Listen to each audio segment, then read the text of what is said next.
Welcome back to the show. Today, you've been watching me over time. I want to say within the past week, if you look back on my videos, you've been watching me slowly learn how to read chart patterns, draw trend lines, establish demand and supply zones, respective of the support and resistance lines.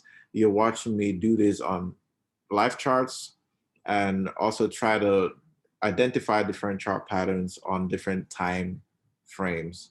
So today we're going to move on to the next, what we have next on the menu.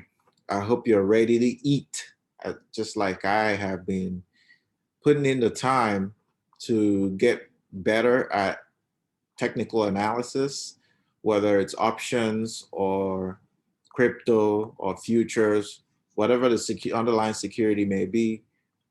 This is a skill that once you master it, it can feed you for a while. You know, it can feed you and your family. So um, it's my goal to perfect this skill.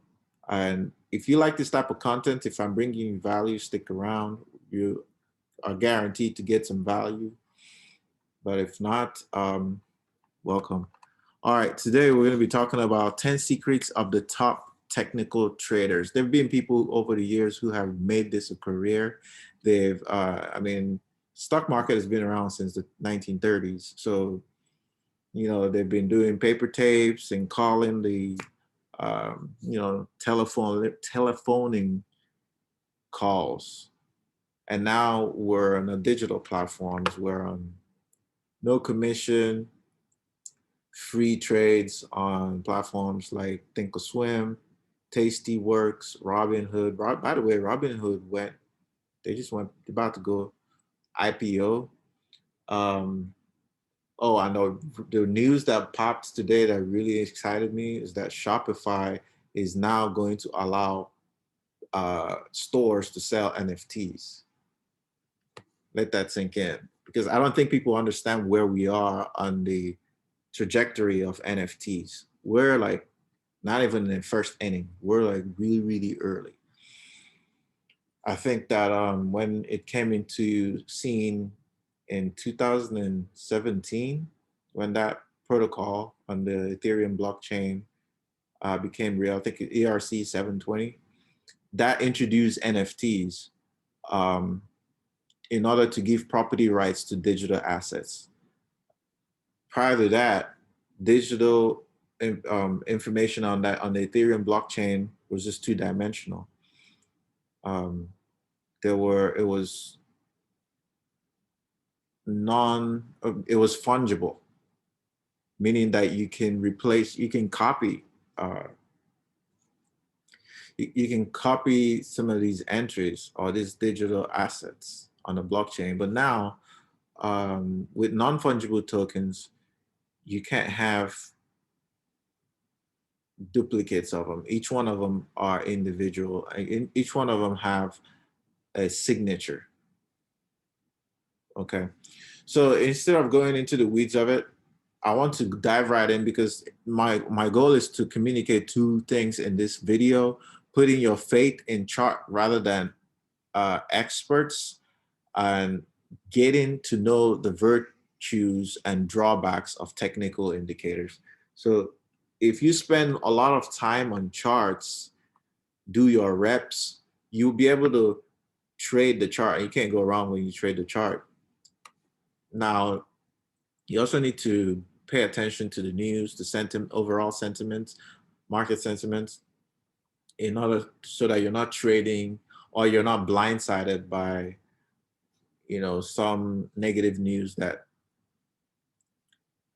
creates a sell-off in the market. So you always also want to keep your ears to the ground, pay attention to what's happening, what earnings reports or what earnings are coming out on what particular day, to see if how each charts or each tickers or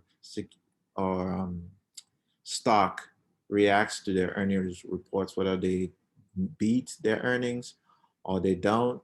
Um, you want to pay attention to stuff like that.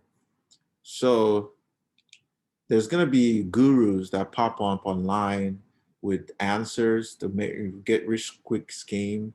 They're going to call out trades for you, and you feel like you can take these trades and turn them out into a lot of profit. It usually doesn't happen that way, and even if you do, it's not the longevity is not there. You might make a quick buck, but then you find out that you quickly lose it, because this is something that you need to invest a lot of time in to master it, so you can start making your own decisions. You can predict, get used to a certain stock and understand how it moves, and know when you can enter and exit your trades, so you don't we're here to make money, not lose money. So that's my point. I want you to remember that after you select your personal universe of securities or stocks that you like to trade, on nearly every decision to initiate a trade is based on chart events and not on news developments, fundamental factors, or what some guru has to say about that chart.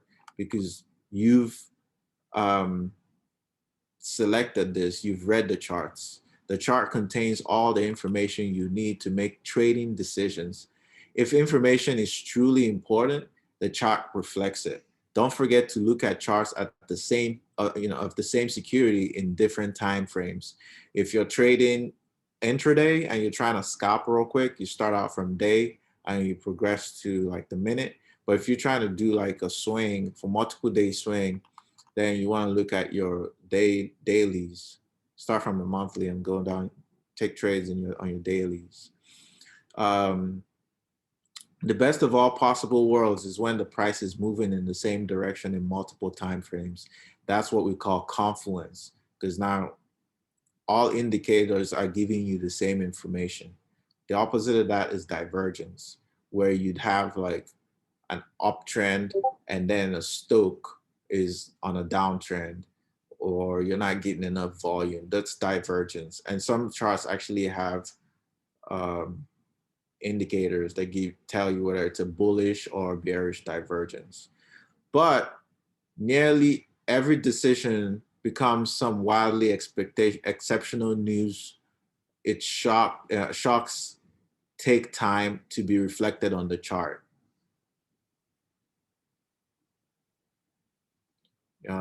Rare or unprecedented events like, say for instance, like 9/11, will always trump the chart in the first few days or weeks. The best way to handle monumental historic events is to just exit and wait, because you don't want to just completely lose your capital hoping. If news hits, then just get out, and wait and see, and let a support form before you enter the trade again. All right, that's let's see.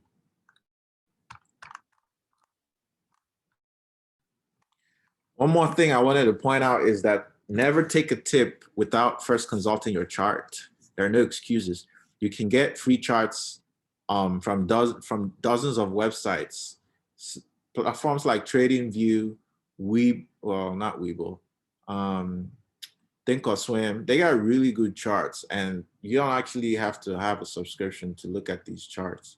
But it always helps that if you take this seriously as a trade, then you want to invest in really good platforms. I use TradingView and it works really great. You get live data, um, pre-market and aftermarket, or extended hours data as well. And they have crypto, and crypto is 24/7. If you're interested in trading crypto, a good technical trader follows his trading plan and disregards the emotions created by the last trade. The basic rule is, while technical traders use indicators as symmetrical as possible, even the ones who modestly shy away from claiming to have a trading system, a good trading system employs trading rules that impart discipline to every trading decision in a conscious effort to overcome the emotions that accompany trading. You must treat trading as a business, and not conduct business without emotions. This is where routine comes into play, where you have a plan and you're sticking to your plan and you're being very methodic, disciplined about it. That's what's going to make you a profitable trader. I want to pull a stop here because I think it's time for us to go get some lunch. Thank you for watching. It's been a pleasure bringing this information to you. If you are, like I said, if you value this type of information, click subscribe to the channel. Leave a comment in the comment section. I'm gonna respond. I always respond to all my comments. Um, and then let's learn together. Let's take this journey together. It's been a pleasure. My name is Namdi. Thank you for watching. Empathy is money, and make that money. See you next time. Peace.